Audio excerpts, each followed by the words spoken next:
ہم سب کے رہبر و رہنما، ہم سب کے مقتدا و پیشوا اور ہم سب کے پیر و مرشد محمد الرسول اللہ صلی اللہ علیہ وسلم کی اتباع کرتا ہے۔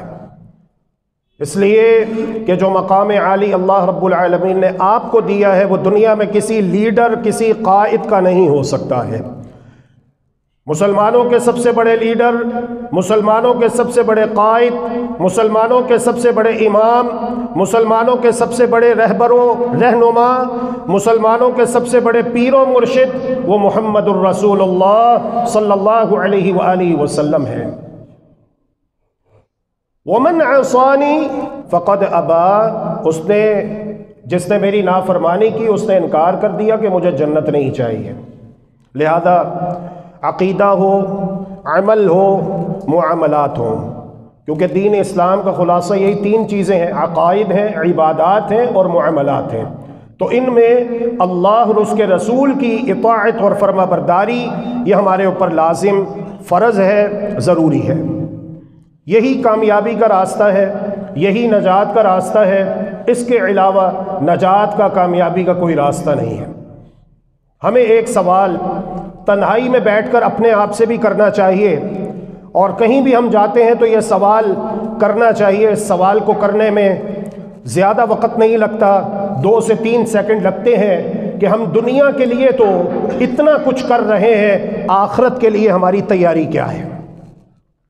بس 100 باتوں کی ایک بات ہے، دنیا کے لیے ہم نے اتنا کچھ کیا ہے، کر رہے ہیں، کرتے رہتے ہیں، تھکتے نہیں، نہ دن دیکھتے ہیں نہ رات دیکھتے ہیں، حالانکہ دنیا کی زندگی فانی ہے، ختم ہو جانے والی ہے، کسی کو اگلے لمحے کی خبر نہیں ہے کہ میرے ساتھ کیا ہونے والا ہے۔ قرآن کہتا ہے وَمَا تَدْرِي نَفْسٌ مَاذَا تَكْسِبُ غَدًا، تو وہ جو اصل زندگی ہے آخرت کی، موت کو بھی قیامت کے دن موت آ جائے گی، اس کے لیے ہماری تیاری کیا ہے، اس کے لیے ہم نے کتنی فکر کی ہے، کتنی تیاری کی ہے۔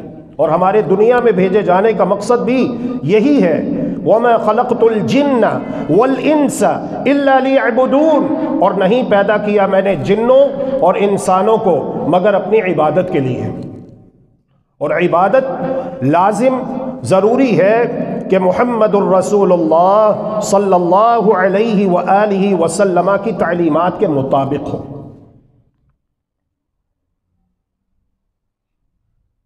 ہم تمام اماموں کا ادب کرتے ہیں، تمام بزرگوں کا احترام کرتے ہیں، لیکن ہم اس بات کی مذمت کرتے ہیں اور اسے درست نہیں سمجھتے کہ مسلمانوں کو اسلام کے نام پر فرقہ واریت کے اندر مبتلا کر کے کسی کو حنفی بنا دیا جائے، کسی کو مالکی بنا دیا جائے، کسی کو حنبلی بنا دیا جائے، کسی کو شافعی بنا دیا جائے، کسی کو قادری چشتی بنا دیا جائے۔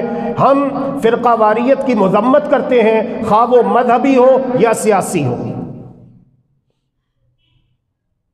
اسلام یہ کہتا ہے، قرآن یہ کہتا ہے کہ یہ اپنے اپنے دھڑے بندیاں ختم کرو اور اپنے اپنی پارٹیاں ختم کرو، اپنے اپنے جھنڈے ختم کرو، یہ جو تم نے اپنی الگ الگ پہچان بنا رکھی ہے یہ ختم کرو۔ انما المؤمنون اخوہ، مومن آپس میں بھائی بھائی ہیں۔ مومن مشرق کا رہنے والا ہو یا مغرب کا، شمال کا ہو یا جنوب کا، اگر وہ مومن ہے، کلمہ طیبہ پڑھنے والا اور اس کے تقاضے پورے کرنے والا، تو وہ ہمارا بھائی ہے، خواہ وہ عربی ہو، خواہ وہ عجمی ہو، خواہ وہ کالا ہو، خواہ گورا ہو، خواہ امیر ہو، خواہ غریب ہو، وہ ہمارا بھائی ہے، مسلمان بھائی ہے۔ وَاعْتَصِمُوا بِحَبْلِ اللَّهِ جَمِيعًا وَلَا تَفَرَّقُوا، تم سب کے سب مل کر اللہ کی رسی کو، اللہ کے دین کو، اللہ کے قرآن اور اللہ کے رسول کے سچے فرمان کو مضبوطی سے تھام لو۔ پریشان وہ ہوتا ہے جس کے پاس ہدایات نہ ہو، پریشان وہ ہوتا ہے جس کے پاس تعلیمات نہ ہو۔ کتنی واضح بات ہے، چمکتے سورج کی مانند واضح بات ہے، آفتاب نصف النہار کی مانند، کہ اللہ کے بندو ہم مسلمان ہیں، ہم نے کلمہ طیبہ لا الہ الا اللہ محمد الرسول اللہ صلی اللہ علیہ وسلم کا اقرار کیا ہے، اللہ کی عبادت کرنی ہے، اللہ کے سوا کوئی اور عبادت کے لائق نہیں ہے۔ طریقہ عبادت محمد الرسول اللہ صلی اللہ علیہ وآلہ وسلم کا جیسے آپ کا عقیدہ ہے ویسے ہمارا عقیدہ ہونا چاہیے، جیسے آپ نے نماز پڑھی ہے ویسے ہم نماز پڑھیں، جیسے آپ نے اذان کی تعلیم دی ہے ویسے ہماری مسجدوں میں بھی اذانیں گونجنی چاہیے، جیسے آپ نے روزہ رکھا ہے ویسے ہم روزہ رکھیں، جیسے آپ نے حج کیا ہے ویسے ہم حج کریں۔ الغرض پوری زندگی میں، وہ شادی بیاہ کا موقع ہو یا غمی خوشی کا موقع ہو یا سیاست حکومت کا میدان ہو یا طرز معاشرت یا معیشت ہو یا تعلیم ہو، زندگی کے ہر میدان کے اندر اسلام ایک مکمل ضابطہ حیات ہے۔ الحمدللہ ہمارے پاس ہدایات موجود ہیں۔ آج نکبت و ادبار کی جو سیاہ گھٹائیں ہمارے اوپر چھا رہی ہیں تو اس کی بنیادی وجہ یہی ہے کہ ہم نے ان تعلیمات سے سر منہ انحراف کیا ہے۔ لہذا اگر چاہتے ہیں کہ تحت الثرى سے نکل کر اوج ثریا کی بلندیوں پہ فائز ہو جائیں تو لازم اور ضروری ہے کہ رجوع الی الکتاب والسنہ، اللہ کے قرآن اور اللہ کے رسول صلی اللہ علیہ وسلم کے سچے فرمان کی طرف رجوع کریں اور وقت نکالیں اور اپنی تربیت کریں۔ آپ کے ذہن میں یہ ہونا چاہیے، پہلے میری دلی دعا ہے ان خوش نصیب افراد کے لیے جنہیں اللہ تبارک و تعالیٰ نے مسجد میں جمعۃ المبارک کا خطبہ سننے کے لیے اذان سے پہلے آنے کی توفیق عطا فرمائی۔ اللہ میں تیری بارگاہ میں دعا گو ہوں کہ تیرے بندوں نے وقت کی قربانی دی، بہت مصروف ہے لیکن تجھے راضی کرنے کے لیے وقت نکالا، اذان سے پہلے مسجد میں آئے۔ اللہ تو انہیں اپنے مقرب بندوں میں شامل فرما دے، جنہیں قیامت کے دن اے اللہ تو اپنے عرش کا سایہ عطا فرمائے گا اور اپنے سب سے قریب رکھے گا۔ اور یا اللہ میں دعا گو ہوں ان کے لیے جو اذان شروع ہونے کے بعد مسجد آئے یا آ رہے ہیں یا بھی آئے ہیں، اے اللہ ان کو ہدایت دے، اے اللہ ان کو سچی توبہ کرنے کی توفیق عطا فرما، اے اللہ ان کے دلوں میں جمعۃ المبارک کے خطبے کو سننے کے لیے قبل از اذان مسجد میں آنے کی اہمیت و عظمت اجاگر فرما، تاکہ یہ بھی تمام فضائل جو بیان ہوئے ہیں ہمارے لیے بیان ہوئے ہیں انہیں اپنے دامن میں سمیٹنے کی بھرپور کوشش کریں۔ جی ہاں، اللہ کے رسول صلی اللہ علیہ وآلہ وسلم کی تعلیمات ہی کی طرف لوٹنے میں عافیت ہے۔ نماز کے مسئلے کو معمولی مسئلہ نہ سمجھیے۔ میں نے بہت سارے لوگوں کو دیکھا، پاکستان میں بھی دیکھا ہے اور بھی جہاں جہاں اللہ لے گیا وہاں پہ دیکھا ہے۔ مدینہ میں الحمدللہ مسجد نبوی میں اللہ کا فضل ہے، اس کی رحمت ہے، مغرب سے عشاء ہماری کلاس ہوتی تھی تو as a teacher, as a استاد، مدرس میں پڑھاتا تھا۔ الحمدللہ پورا ہال بھرا ہوا ہوتا تھا اور اللہ کے فضل و کرم سے بغیر اسپیکر کے، بغیر مائک کے، وہ آخر تک کیا لوگوں کا جمع غفیر ہوتا تھا۔ اللہ کا فضل ہے، اس کی رحمت ہے۔ خواتین پردے میں ہوا کرتی تھی۔ اس کے بعد ہمارا سوالات جوابات کا سیشن بھی ہوتا تھا۔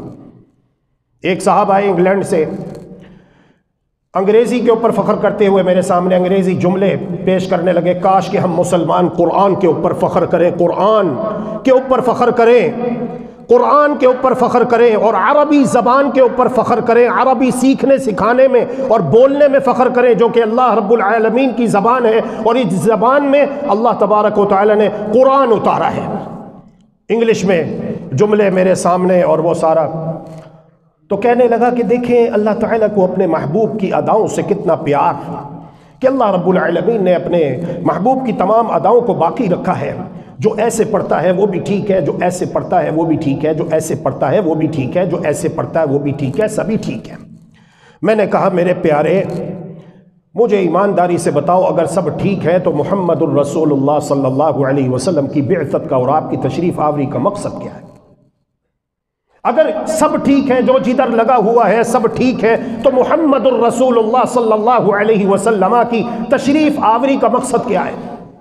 میں نے کہا آپ مکہ مکرمہ گئے تھے، وہاں پر آپ کو پتہ ہے خانہ کعبہ کے 4 کونے ہیں۔ ایک وقت تھا اللہ کی قسم فرقہ واریت اس قدر عروج پر تھی کہ خانہ کعبہ کے ہر کونے میں ہر امام کے نام پر جو مسلمانوں کے فرقے بنا دیے گئے ہیں اس کے نماز پڑھانے والے امام کے لیے ایک مصلی مختص کیا گیا تھا۔ یہاں پر حنفی امام کھڑا ہوگا، یہاں پر شافعی، یہاں پر حنبلی، یہاں پر مالکی، ایک امام نماز پڑھا رہا ہے، اس فرقے والے، اس مذہب والے اس امام کے پیچھے نماز پڑھ رہے ہیں، باقی اور کوئی نہیں پڑھ رہا۔ یہ خانہ کعبہ میں ہو چکا ہے، آپ تاریخ کا مطالعہ کیجئے۔ اس قدر تعصب ہے دشمن کو مسلمانوں کے ساتھ کہ جب میدانوں میں ہمارا ان سے مقابلہ ہوتا ہے تو باوجود اس کے کہ یہ تعداد میں تھوڑے ہوتے ہیں، اسباب میں تھوڑے ہوتے ہیں، وسائل میں تھوڑے ہوتے ہیں، لیکن ہمارے چھکے چھڑا دیتے ہیں، تو لہذا ان کو آپس میں گروہوں میں تقسیم کرو اور ان کو لڑاؤ تاکہ ان کی طاقت کمزور ہو جائے، اور جب ہم ان کے ساتھ مقابلے کے لیے میدان میں اتریں تو یہ تعداد میں تھوڑے ہوں، نتیجہ یہ نکلے کہ ہم آسانی کے ساتھ ان کے اوپر اپنی حکومت قائم کر کے ان کو اپنا غلام بنا لیں۔ پھر اللہ جزائے خیر دے، اللہ کے نیک بندوں کو ایک وقت آیا وہ چاروں مسلح ختم کر دیے گئے، اور ہمارے پاکستان سے ہی گئے تھے علماء جنہوں نے کہا تھا کہ ابھی بھی ایک بت باقی ہے وہاں پر، اور بتایا کہ وہ نشان جو لگائے گئے تھے وہ نشان ان کی نشاندہی کی گئی۔ مکہ مکرمہ کا غالباً جو اس وقت گورنر تھا اس کے ساتھ مذاکرات بھی ہوئے، تو انہوں نے کہا بالکل آپ لوگ درست کہہ رہے ہیں، علماء پاکستان، علماء اہل الحدیث، علماء سلفیین، ان کے توجہ دلانے پر الحمدللہ وہ علامات بھی ختم کر دی گئی۔ لیکن ایک وقت تھا، یہ ہوا ہے خانہ کعبہ میں، اور آج بڑے زور و شور کے ساتھ یہ ہو رہا ہے، جہاں بھی ان کو موقع ملتا ہے فورن فنڈنگ ہے، اسی طرح اندرونی بیرونی سازشیں ہیں، دشمنوں کی چال بازیاں ہیں۔ اللہ تبارک و تعالی ہم سب کو محفوظ و مامون فرمائے، اللہم آمین یا رب العالمین۔ کثرت یہ کوئی معیار نہیں ہے کہ جی یہ ایک صف سچی ہے اور یہ 1000 لوگ یہ جھوٹے ہیں کیا سارے، اور یہی تو دلیل مکہ کے لوگ دیا کرتے تھے۔ آپ نے اپنا ذہن یہ بنانا ہے کہ محمد الرسول اللہ صلی اللہ علیہ وآلہ وسلم نے کیا کیا، جو محمد الرسول اللہ صلی اللہ علیہ وسلم نے کیا اور جو وہ کر رہا ہے وہ صحیح ہے، اور جو اس سے ہٹا ہوا ہے اللہ کے رسول نے کہہ دیا میری ساری امت جنت میں جائے گی سوائے اس کے جس نے جنت میں جانے سے خود ہی انکار کر دیا کہ مجھے جنت نہیں چاہیے۔ پوچھا گیا کہ جنت میں جانے سے انکار کون کر سکتا ہے؟ فرمایا جس نے میری اطاعت کی وہ جنت میں داخل ہو چکا، اور جس نے میری نافرمانی کی، میری سنت کو، میری حدیث کو، میرے طریقے کو، میرے فرمان کو، میرے ارشاد کو، میرے قول کو، میرے عمل کو ترک کر دیا، اور کہا کہ جی فلاں امام یہ کہتے ہیں، فلاں بزرگ یہ کہتے ہیں، فلاں فتاوی کی کتاب میں یہ لکھا ہے، فلاں کی فقہ کی کتاب یہ لکھی ہے، تو کرتے رہو۔ کس کا نقصان کر رہے ہو؟ اپنا نقصان کر رہے ہو، جب آپ نے اللہ کے رسول کی حدیث کو، فرمان کو، سنت کو چھوڑ دیا اور کسی اور کے پیچھے لگ گئے۔ اور جب آپ کو سمجھایا گیا تو آپ نے کہا دیکھو جی وہ بھی تو اتنے بڑے عالم ہیں نا، آخر انہوں نے فتویٰ دیا ہے تو اس کی کوئی نہ کوئی دلیل تو ہوگی نا جی۔ تو بھئی وہ دلیل کدھر ہے؟ کدھر چھپا کے رکھی ہوئی ہے؟ نکالو اس کو باہر، ہمیں بھی دکھاؤ کدھر ہے وہ دلیل۔ اللہ کے رسول فرما رہے ہیں صلی اللہ علیہ وسلم ترکتکم علی المحجۃ البیضاء، اور میں تمہیں ایسے روشن دین کے اوپر چھوڑ کے جا رہا ہوں لیلھا کنہارھا، جس کی راتیں بھی اس کے دن کی مانند روشن ہیں، لا یزیغ عنہا الا ہالک، اس سے وہی ہٹ سکتا ہے، انحراف کر سکتا ہے جس کے نصیبے میں ہلاکت اور بربادی لکھ دی گئی، والعیاذ باللہ۔ اللہ کے رسول کہہ رہے ہیں رات کے اندھیرے میں سیدہ عائشہ صدیقہ کائنات طاہرہ مطہرہ رضی اللہ عنہا فرماتی ہیں میں نے اللہ کے رسول کو بستر پر گم پایا، اندھیرا تھا، اللہ اللہ اللہ اللہ اللہ اللہ اکبر۔ آج کا نوجوان شادی کرنا چاہتا ہے اپنے آپ کو گناہ سے بچانے کے لیے، لڑکی والے پہلا سوال ہی یہ پوچھتے ہیں کہ بتاؤ مکان کتنے مرلے کا ہے، چھوٹا ہے بڑا ہے، ڈیفنس گلبرگ لبرٹی واپڈا ٹاؤن طارق گارڈن کدھر ہے، کسی پوش ایریے میں ہے یا کہاں پر ہے؟ اور اگر یہ کہہ دیا جائے کہ کرائے کا مکان ہے یا اپنا مکان ہے لیکن چھوٹا ہے یا پرانا بنا ہوا ہے، کہتے ہیں نہیں رہنے دو۔ اور دیکھو اپنے نبی کو، ہمارے نبی نے کیسی زندگی گزاری ہے۔ آج ہم لوگوں نے اپنے گھروں کو جنت بنا لیا لیکن حقیقی جنت کو بھول گئے، یہ سزا ملی اللہ کی طرف سے۔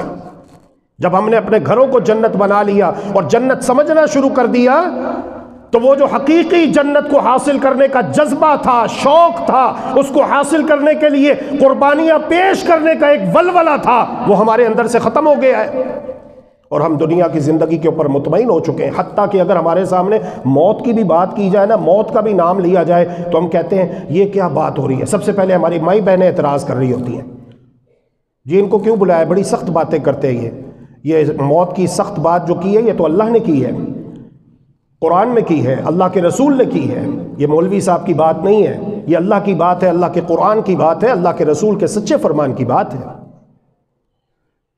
اللہ اکبر اللہ اکبر۔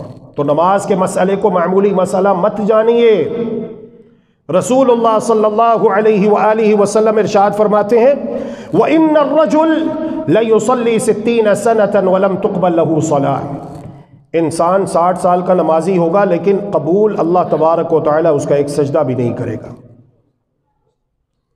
پڑھتے رہو نمازیں۔ کبھی فکر دامن گیر ہوئی ہے کہ یہ میں نے جو نماز پڑھی ہے، میں ذرا 5 منٹ نماز پڑھنے کے بعد بیٹھ کے سوچوں تو صحیح کہ میں نے نماز کیسے پڑھی ہے، اور میں اللہ تعالیٰ سے دعائیں بھی کروں کہ یا اللہ میں نے یہ نماز پڑھی ہے، کوشش کی ہے میں نے، یا اللہ جو علم میں نے حاصل کیا ہے، تحقیق کی ہے کہ میرے نبی اس طرح نماز پڑھتے تھے جن کا میں نے کلمہ پڑھا ہے لا الہ الا اللہ محمد الرسول اللہ صلی اللہ علیہ وآلہ وسلم، اے اللہ قبول فرما لے، اگر کوئی کمی کوتاہی رہ گئی ہو تو یا اللہ میں تجھ سے معافی مانگتا ہوں، معاف کر دینا۔ نماز پڑھنے کے لیے اول تو آتے ہی نہیں مسجد، اِنَّا لِلَّهِ وَإِنَّا إِلَيْهِ رَاجِعُونَ کہہ سکتے ہیں اور ہدایت کی دعائی کی جا سکتی ہے، اور اگر آ جائیں بہت تھوڑے ہوتے ہیں جو نماز کے بعد سکون سے بیٹھے ہوتے ہیں اپنی جگہ پر، 5-10 منٹ بیٹھ کے سکون سے اذکار کرتے ہیں، فکر ہوتی ہے کہ میں آیا تو تھا، وضو کر کے وقت نکالا، نماز پڑھی ہے، پتہ نہیں اللہ نے قبول بھی کیا کہ نہیں کیا، پتہ نہیں کوئی کمی کوتاہی نہ رہ گئی ہو۔ اور 98% مسلمانوں کے نمازی، نماز پڑھنے والوں میں وہ ہے 98%، میں مبالغہ نہیں کر رہا، حقائق کی روشنی میں بات ہو رہی ہے۔ نماز کے بعد آپ بھی دیکھ لیجئے گا، جیسے ہی سلام پھرتا ہے شاید امام صاحب بعد میں دوسرا سلام پھیرتے ہیں اور وہ پہلے دروازے پر پہنچا ہوتا ہوں، انا للہ و انا الیہ راجعون۔ تو ایسی نمازوں کو اللہ کو ضرورت نہیں ہے۔ لہذا جمعۃ المبارک کا جو مقصد ہوتا ہے اپنی ذمہ داری کو پہچاننا اور اس کا احساس کرنا، اس کا احساس کیجئے۔ نماز پڑھنا دن اور رات میں ہر مسلمان کے اوپر 5 مرتبہ فرض ہے، اور نماز کیسے پڑھنی ہے؟ نماز پڑھنی ہے محمد الرسول اللہ صلی اللہ علیہ وسلم کے طریقے کے مطابق۔ تو اللہ کا فضل ہے، اس کی رحمت ہے، گزشتہ 2 جمعوں سے نماز محمدی بیان ہو رہی ہے، اب ہم آخری تشہد پر پہنچے ہیں، اور میں کوشش کروں گا اللہ تعالیٰ مدد فرمائے کہ آج کے خطبہ جمعۃ المبارک میں سلام تک کم از کم نماز کا طریقہ مکمل ہو جائے۔ محمد الرسول اللہ صلی اللہ علیہ وآلہ وسلم 4 رکعتوں والی نماز میں تشہد میں ایسے ہی بیٹھا کرتے تھے جیسے آپ پہلے تشہد میں بیٹھتے تھے۔ پہلے تشہد میں بیٹھنے کا طریقہ تھوڑا سا مختلف ہے، لیکن دوسرے تشہد میں تورک کیا جاتا ہے، اور جو بات ہم نے ابھی کہی اس کا مطلب یہ ہے کہ تشہد ویسے کیا کرتے تھے جیسے آپ نے پہلا تشہد کیا ہے، لیکن بیٹھنے کا طریقہ مختلف ہے۔ تورک الحمدللہ ہماری عورتیں، خواتین تو کرتی ہیں، لیکن مرد حضرات نہیں کرتے۔ آپ بھی علم حاصل کیجئے، اور آج سے اب جو نماز پڑھیں گے اس میں آپ نے یہی کرنا ہے۔ اصول کے پلے سے باندھ لیجئے کہ جو بھی نماز ہے سلام پھیرنے، جس تشہد میں آپ نے سلام پھیرنا ہے اس میں آپ نے تورک کرنا ہے، تا و را کاف، تورک کہتے ہیں اس کو۔ تورک کیا ہے؟ محمد الرسول اللہ صلی اللہ علیہ وآلہ وسلم اذا جلس فی الرکعۃ الآخرۃ قدم رجله اليسرى ونصب الأخرى وقعد على مقعدته۔ محمد الرسول اللہ صلی اللہ علیہ وسلم جس تشہد میں آپ نے سلام پھیرنا ہوتا، خواہ وہ 2 رکعت والی نماز ہو یا 4 رکعت والی، اصول یہ ہے کہ جب آپ تشہد میں بیٹھے اور بس اب آپ نے نماز سے فارغ ہو کر سلام پھیرنا ہے، خواہ وہ 2 رکعت ہے یا 4 رکعت ہے، تو آپ تورک کریں گے۔ تورک کیا ہے؟ کہ آپ نے اپنا بایاں قدم دائیں ٹانگ کے نیچے سے نکالنا ہے باہر، اور زمین پر بیٹھنا ہے۔ پہلے تشہد میں کس طرح بیٹھے تھے؟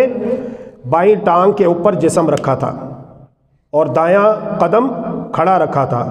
اب جو آخری تشہد ہے، سلام پھیرنا ہے جس کے اندر، اس کے اندر آپ نے کیا کرنا ہے؟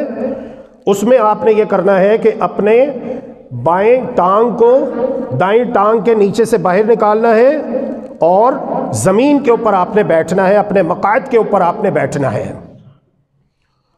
یہ ہے طریقہ محمد الرسول اللہ صلی اللہ علیہ وآلہ وسلم کا آخری تشہد میں بیٹھنے کا۔ نہیں سمجھ آئی تو نماز کے بعد وقت نکالیے، میرے پاس آئیے، میں آپ کو کر کے دکھاؤں گا انشاءاللہ۔ آخری تشہد میں دائیں پاؤں کو بچھا کر رکھنا بھی درست ہے۔ پہلا مسئلہ کیا ہے کہ دایاں پاؤں آپ کا کھڑا ہوا ہے، ٹھیک ہے، اور آپ نے دائیں ٹانگ کے نیچے سے بایاں پاؤں نکالا ہے۔ دوسرا مسئلہ یہ ہے کہ روایت میں یہ بات بھی ملتی ہے سم ٹائم انسان کے یہاں پہ پاؤں میں، قدم میں کوئی موچ آ جاتی ہے، یا درد محسوس ہو رہی ہوتی ہے، یا تکلیف ہوتی ہے، کوئی مسئلہ ہوتا ہے اس کو جسمانی طور پر کہ وہ نہیں اسے سیدھا رکھ پا رہا ہوتا، تو پھر یہ ہے کہ آپ اسے بچھا بھی سکتے ہیں، اس طرح لٹا بھی سکتے ہیں، دین آسان ہے۔ دایاں ہاتھ دائیں ران کے اوپر رکھنا ہے، دائیں ران کے اوپر یا دائیں گھٹنے کے اوپر۔ دایاں ہاتھ اس طرح سے آپ نے تمام انگلیاں بند کر لینی ہیں، اور ایک تو یہ ہے کہ حلقہ بنا لیجئے، انگوٹھے کو درمیان والی انگلی کے ساتھ ملا کے حلقہ بنا لیجئے۔ دوسرا یہ ہے کہ تینوں انگلیوں کو بند رکھیے اور انگوٹھے کو درمیان والی انگلی کے ساتھ ملا لیجئے۔ دونوں طریقے محمد الرسول اللہ صلی اللہ علیہ وسلم سے ثابت ہیں۔ جو انگشت شہادت ہے اس کو آپ نے اسٹریٹ سیدھا نہیں رکھنا، بلکہ تھوڑا سا خم دینا ہے، تھوڑا سا خم دینا ہے۔ اور جب آپ تشہد میں بیٹھتے ہیں، خواہ پہلا ہو یا دوسرا ہو، تو آپ کی نگاہیں اس پر ہونی چاہیے، سجدے والی جگہ پر نہیں دیکھیں گے۔ جب قیام کی حالت میں ہے، رکوع میں ہے، سمع اللہ لمن حمیدہ، تب ہم سجدے والی جگہ پر دیکھیں گے۔ لیکن جب ہم دو سجدوں کے درمیان بیٹھتے ہیں یا تشہد میں بیٹھتے ہیں تو ہم شہادت والی انگلی پر اپنی نگاہیں رکھیں گے۔ تشہد اول ہو یا تشہد ثانی ہو، پہلا ہو یا دوسرا ہو، اول تا آخر جب آپ بیٹھ گئے ہیں اور آپ نے اس طرح سے انگلیاں بند کر لی، التحیات للہ جب آپ نے پڑھنا شروع کی ہے دعا، تو اس کے ساتھ ہی آپ کیا کریں گے؟ انگلی کو حرکت دیں گے آہستہ آہستہ۔ لہی اشد علی الشیطان، اور جب آپ انگلی کو حرکت دیتے ہیں تو اس کی ضرب شیطان کو لگ رہی ہوتی ہے، شیطان کو تکلیف ہو رہی ہوتی ہے، لہذا شیطان کو ذلیل کرنا ہے جتنا ہو سکے، کیونکہ یہ ہمارا دشمن ہے، یہ اللہ کا بھی دشمن ہے، ہمارا بھی دشمن ہے، اللہ کے نیک بندوں کا بھی دشمن ہے۔ تو یہ موقع ہوتا ہے اس کے اوپر ضرب لگانے کا، آہستہ آہستہ اس کو آپ نے حرکت دینا ہے۔ یہ نہیں ہے کہ اپنی تمام تر توجہ آپ نے اسی کے اوپر مبذول رکھنی ہے کہ بس یہی کام کرتے رہے، نہیں، آہستہ آہستہ۔ اور اصل کرنے کا کام ہے کہ دعا پڑھیں اور آپ کا ذہن جو ہے وہ دعا کے ساتھ چل رہا ہو کہ اس کا ترجمہ کیا ہے۔ التحیات للہ والصلوات والطیبات۔ اب وقت نکالیے نا، جمعے کا وقت تو تھوڑا سا ہوتا ہے، پورا ہفتہ وقت نکالیں، آیا کریں مسجد میں، کلاس ہوتی ہے، سیکھیں، نماز کی دعائیں سیکھیں، نماز کی دعاؤں کا ترجمہ سیکھیں۔ یہ تو وقت نکالنا پڑے گا اب آپ کو۔ التحیات کا معنی کیا ہے؟ کہہ تو رہے ہو لیکن آپ کو پتہ ہونا چاہیے اس کا مطلب کیا ہے۔ تحیت ان کی جمع ہے التحیات، پھر اس کی گہرائی میں جا کر اس کے مفہوم کو سیکھنا سمجھنا، تاکہ جب نماز پڑھے تو مزہ آئے، لذت آئے۔ جس طرح پھل کھاتے ہیں، فروٹ کھاتے ہیں، گوشت کھاتے ہیں، اللہ کی نعمتوں سے لطف اندوز ہوتے ہیں، آپ کی زبان اس کی لذت اور اس کا ذائقہ چکھتی ہے، ایسے ہی یہ جو دعائیں ہیں، جو اذکار ہیں، جو وظائف ہیں، جو ایمان ہے، اللہ کی قسم اس کی بھی مٹھاس ہے، اس کی بھی حلاوت ہے، اس کی بھی شیرینی ہے۔ جب انسان دل سے یہ سارے کام کر رہا ہوتا ہے تو اسے بڑا مزہ آتا ہے، بڑی لذت آتی ہے، بڑا سرور آتا ہے اس کو دل سے۔ التحیات للہ، تمام تر قولی عبادتیں کس کے لیے؟ اللہ کے لیے۔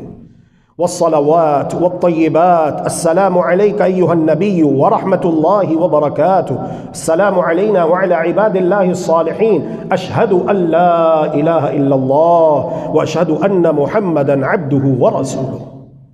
پھر پہلا تشہد بھی ہے تو آپ درود ابراہیمی پڑھیے اگر موقع ملتا ہے۔ کیوں؟ دلیل یہ ہے کہ اللہ کے رسول صلی اللہ علیہ وآلہ وسلم نے ارشاد فرمایا کہ جب تم تشہد میں بیٹھو تو درود پڑھو۔ اب یہاں پر یہ نہیں کہا کہ صرف دوسرے میں پڑھنا ہے، پہلے میں نہیں پڑھنا۔ تو جب ایک عام بات ہے تو پڑھ لینا یہ افضل ہے، یہ مسنون ہے، یہ مستحب ہے کہ پڑھ لینا چاہیے۔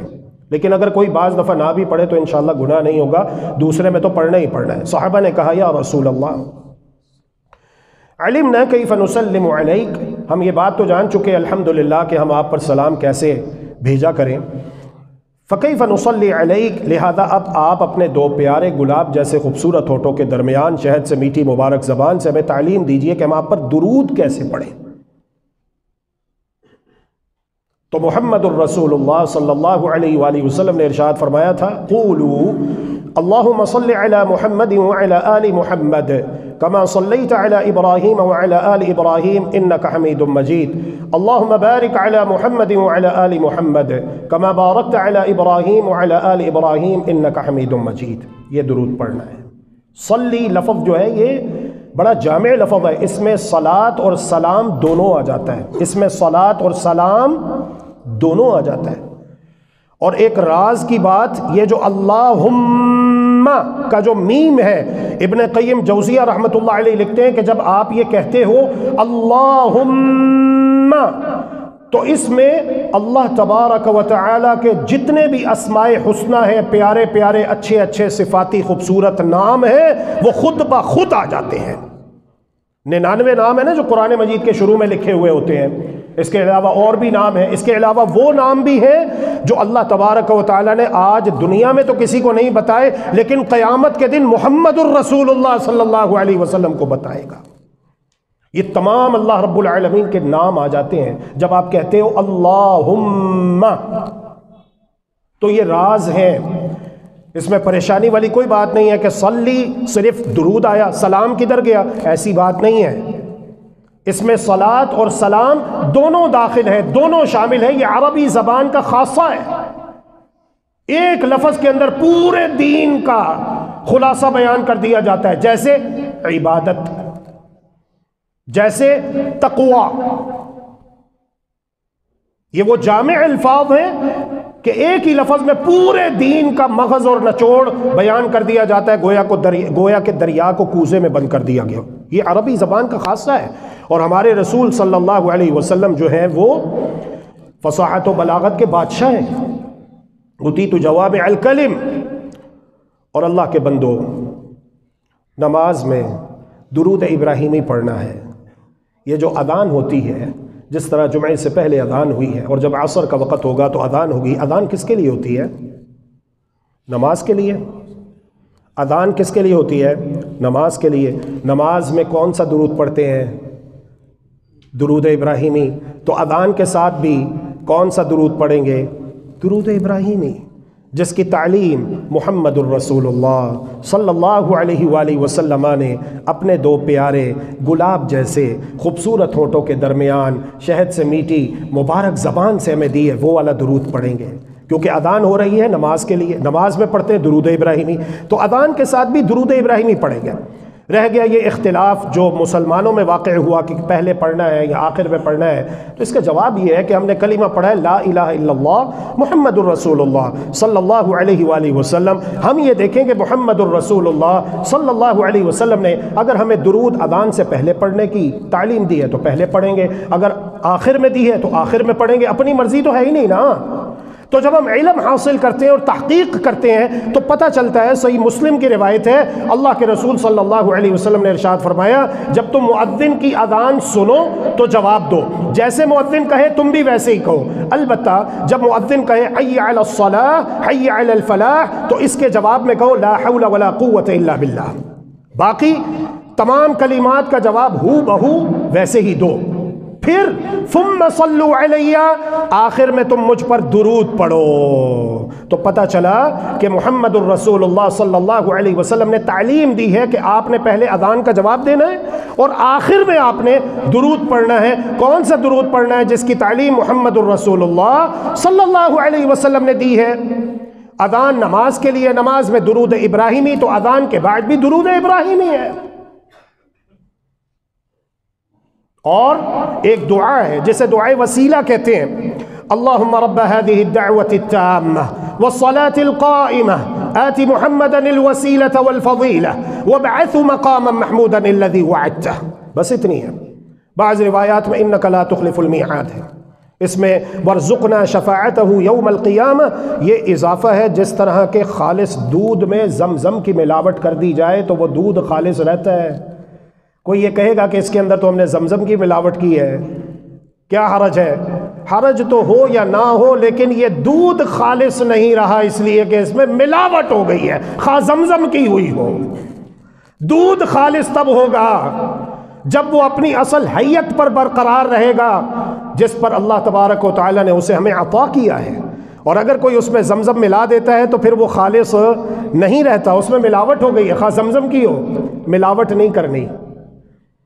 ایک صحابی ہیں عبداللہ ابن عمر رضی اللہ عنہما، بیٹھے ہوئے تھے، ان کے پاس ایک شخص تھا، اسے چھینک آئی، اس نے کہہ دیا الحمدللہ والصلاة والسلام علی رسول اللہ۔ الحمدللہ، سب تعریفیں اللہ کے لیے ہیں۔ چھینک آئی، سائنس بھی کہتی ہے کہ جراثیم جو ہے کتنے ہی ہلاک ہو جاتے ہیں، دماغ کھل جاتا ہے، فریش ہو جاتا ہے، سانس کی بند نالیاں کھل جاتی ہیں، دل کے وال اگر وہ بند ہو رہے ہوں یا کوئی چربی وغیرہ آ رہی ہو تو وہ سب دور ہو جاتی ہے، انسان بڑا ریلیکس ہو جاتا ہے۔ اللہ اکبر۔ تو وہ کہتا ہے کہ الحمدللہ، اللہ کا شکر ہے، سب تعریفیں اللہ کے لیے ہیں کہ یہ چیز میری موت کا سبب نہیں بنی، اللہ نے مجھے زندگی دی، میری زندگی میں برکت ڈال دی۔ چھینک آتی ہے تو وہ اللہ کا شکر ادا کرتا ہے، اللہ کی تعریف کرتا ہے، اور ساتھ اس نے کیا کہا والصلاة والسلام علی رسول اللہ، درود و سلام ہو اللہ کے رسول پر۔ آپ سوچئے، کیا اس نے کوئی بری بات کہی؟ کیا اس نے کسی کو گالم گلوچ کیا، سب و شتم کیا؟ کوئی بری بات کہی اس نے؟ اللہ کی قسم، اس نے اتنی بڑی نیکی کی ہے کہ جبریل امین علیہ السلام آتے اور کہتے ہیں اے پیارے محمد، کیا آپ اس بات کے اوپر خوش ہو جائیں گے کہ آپ کا رب یہ کہتا ہے کہ جو مسلمان آپ پر ایک مرتبہ درود پڑے گا، میں اللہ تبارک و تعالی اس کے 10 گناہ معاف کروں گا، جنت میں 10 درجات بلند کروں گا، اور اس کے نامہ اعمال میں 10 نیکیاں لکھی جائیں گی۔ اتنی بڑی نیکی کی اس نے کوئی گناہ نہیں کیا، اس نے کسی کو برا نہیں کہا، درود پڑھا ہے اس نے۔ لیکن صحابی رسول جن کی تربیت اور جن کی تعلیم براہ راست محمد الرسول اللہ صلی اللہ علیہ وسلم نے کی، انہوں نے جب یہ سنا تو فوراً اس کی جانب متوجہ اور کہنے لگے بھائی آپ نے یہ کیا کیا؟ آپ نے الحمدللہ کہا، اتنی تو ٹھیک ہے بات، لیکن آپ نے یہ جو آگے کہا ہے کہ والصلاة والسلام علی رسول اللہ، یہ کیا کر دیا آپ نے؟ تو اس نے وہی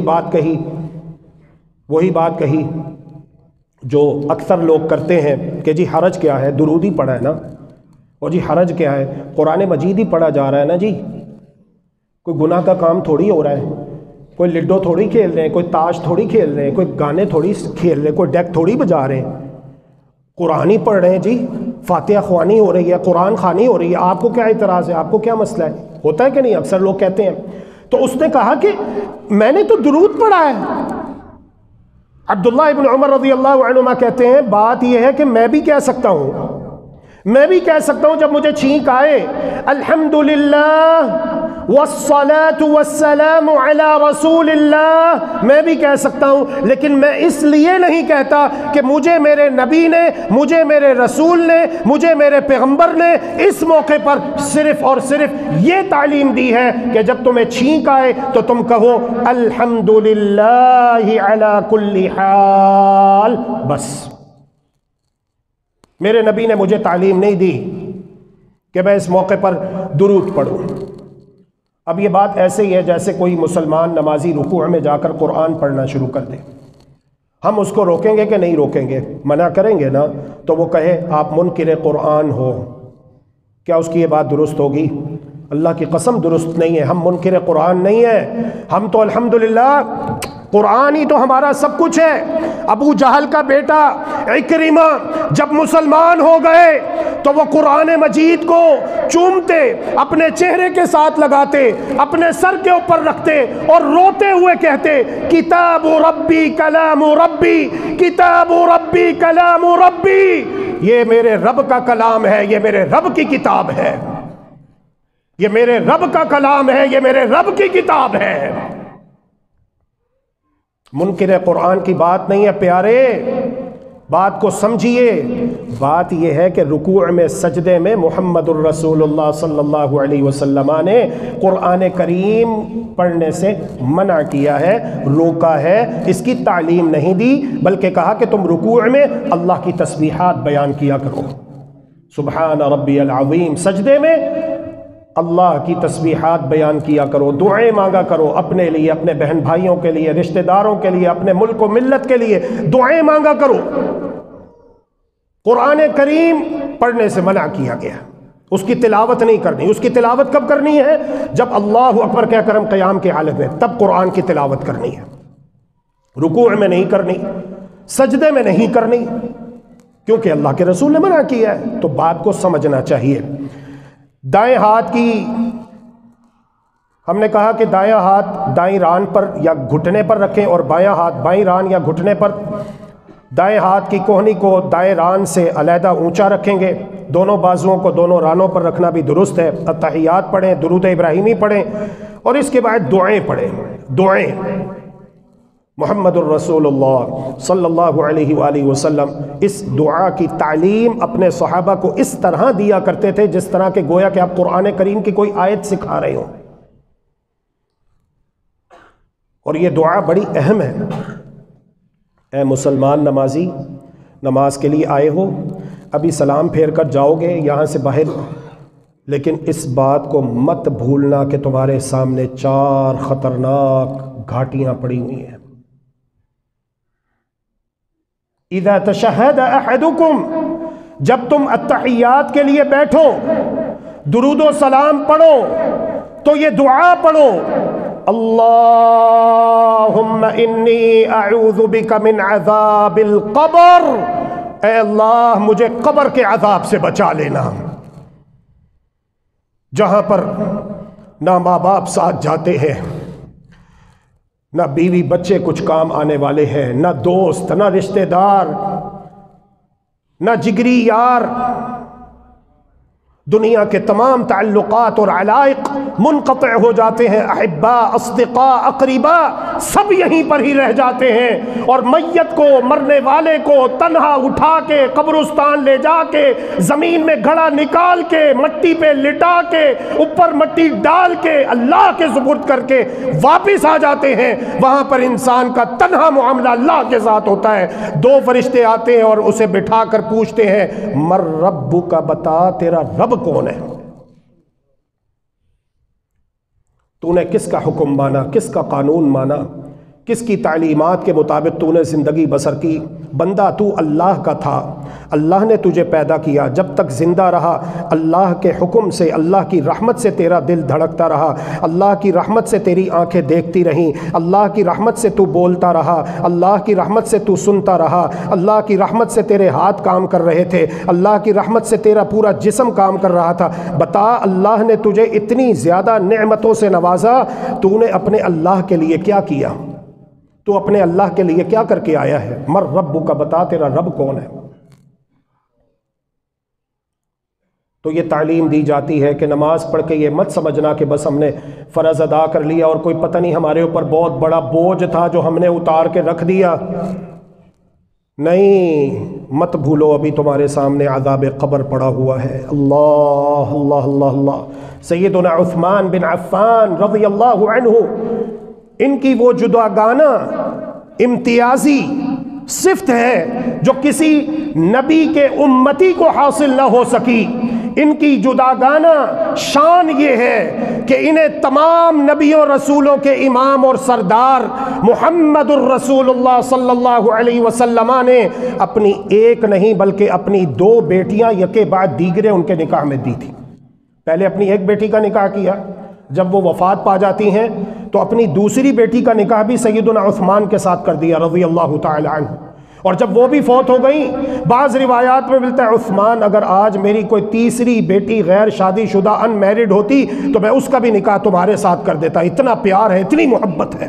اللہ اکبر، اللہ اکبر۔ لیکن عالم یہ ہے کہ جب قبرستان سے گزرتے ہیں، قبروں کو دیکھتے ہیں تو وہاں پر ٹھہر جاتے ہیں اور اس قدر رقت طاری ہو جاتی ہے، رو پڑتے ہیں کہ آپ کی داڑھی آنسوؤں سے بھیگ جاتی ہے۔ پوچھنے والے پوچھتے ہیں کہ پیارے عثمان کیا بات ہے، جنت کا تذکرہ ہوتا ہے آپ کی یہ کیفیت نہیں ہوتی، جہنم کا تذکرہ ہوتا ہے آپ کی یہ کیفیت نہیں ہوتی، لیکن جب قبرستان سے گزرتے ہوئے قبروں کو دیکھتے ہیں تو آپ کی یہ کیفیت ہو جاتی ہے۔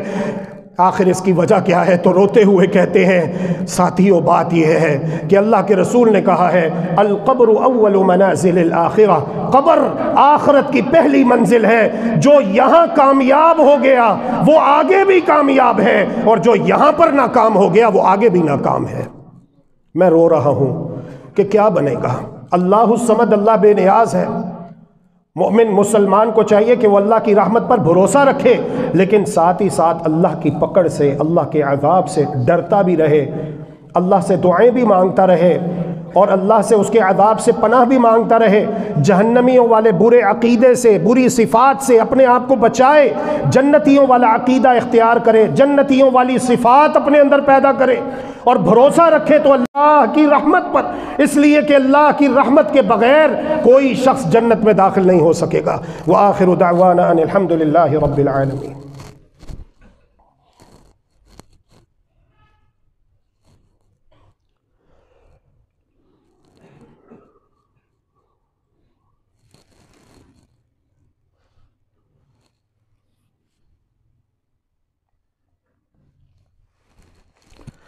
بسم اللہ الرحمن الرحیم، الحمد للہ والصلاة والسلام علی رسول اللہ وعلی آلہ وصحبہ وموالاه وبعد۔ ان اللہ وملائکتہ یصلون علی النبی یا ایہا الذین آمنوا صلوا علیہ وسلموا تسلیما۔ اللہ تبارک و تعالی ہمیں توفیق دے کہ ہم قرآن مجید کو اپنے دل کی بہار بنا لیں، اپنی آنکھوں کی ٹھنڈک بنا لیں۔ جب ہم قرآن مجید کو صحیح معنوں میں پڑھیں گے، حکمران بھی اور عوام بھی، اور قرآن مجید کو اپنا اوڑھنا بچھونا بنا لیں گے، قرآن مجید کی تعلیمات کو سمجھیں گے اور اس کے احکامات پر عمل بجا لائیں گے، اپنی پریکٹیکل لائف میں، سوشل سیٹ اپس میں اس کو نافذ کریں گے، تو اللہ کی قسم پھر کسی کو قرآن مجید کو جلانے کی یا اس کی توہین کرنے کی جرت نہیں ہو سکے گی اللہ کے فضل و کرم سے۔ لہذا جو اصل کرنے کا کام ہے اس پر توجہ دیجئے، قرآن مجید سے پیار کیجئے، محبت کیجئے، اس کو پڑھیے، اس کو سمجھیے، اس کی تعلیمات کے اوپر عمل کیجئے، اسی میں ہی کامیابی ہے، نجات ہے۔ شاعر مشرق ڈاکٹر علامہ اقبال بھی کہہ گئے، وہ معزز تھے زمانے میں حامل قرآن ہو کر، اور تم ذلیل و خوار ہوئے ہو تارک قرآن بن کر۔ اور ان سے پہلے محمد الرسول اللہ صلی اللہ علیہ وسلم نے بھی یہی بات بیان کی ہے، ان اللہ یرفع بہذا الکتاب اقواما، بلا شک و شبہ اللہ سبحانہ و تعالی اس کتاب قرآن کے ساتھ بہت ساری قوموں کو عروج دیتا ہے، تحت الثرا سے نکل کر اوج ثریا کی بلندیوں پر فائز ہو جاتے ہیں، وَيَضَعُ بِهِ آخرین، اور جو قومیں قرآن کو، قرآن کی تعلیمات اور احکامات کو چھوڑ دیتی ہیں، اللہ تبارک و تعالیٰ ان کو ذلیل و رسوا کر دیتا ہے، بے یار و مددگار چھوڑ دیتا ہے۔ اور قرآن کہتا ہے بتلاؤ، سوچو، اگر اللہ تمہاری مدد کرے تو پھر کون سا لشکر دنیا کا تمہیں ہرا سکتا ہے، لیکن اگر اللہ تمہاری مدد نہ کرے تو پھر کون تمہاری مدد کر سکتا ہے۔ اللہ رب العالمین ہم سب کو پکا سچا مسلمان بننے کی توفیق عطا فرمائے۔ اللہم صلی وسلم وزد وبارک وانعم علی نبینا وحبیبنا محمد۔ ربنا آتنا فی الدنیا حسنہ وفی الآخرۃ حسنۃ وقنا عذاب النار۔ ربنا آتنا في الدنيا حسنة وفي الآخرة حسنة وقنا عذاب النار۔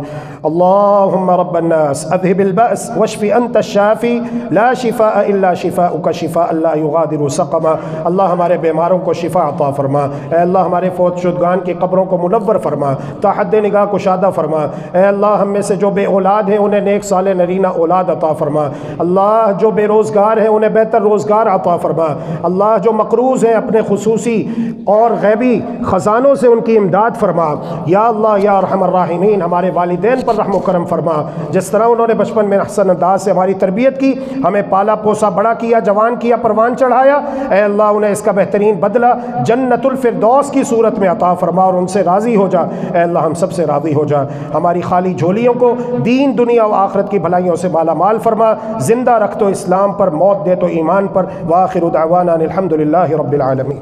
اللهم إنك عفو تحب العفو فاعف عنا، اللهم إنك عفو تحب العفو فاعف عنا، إلهنا فاعف عنا، فاعف عنا يا كريم۔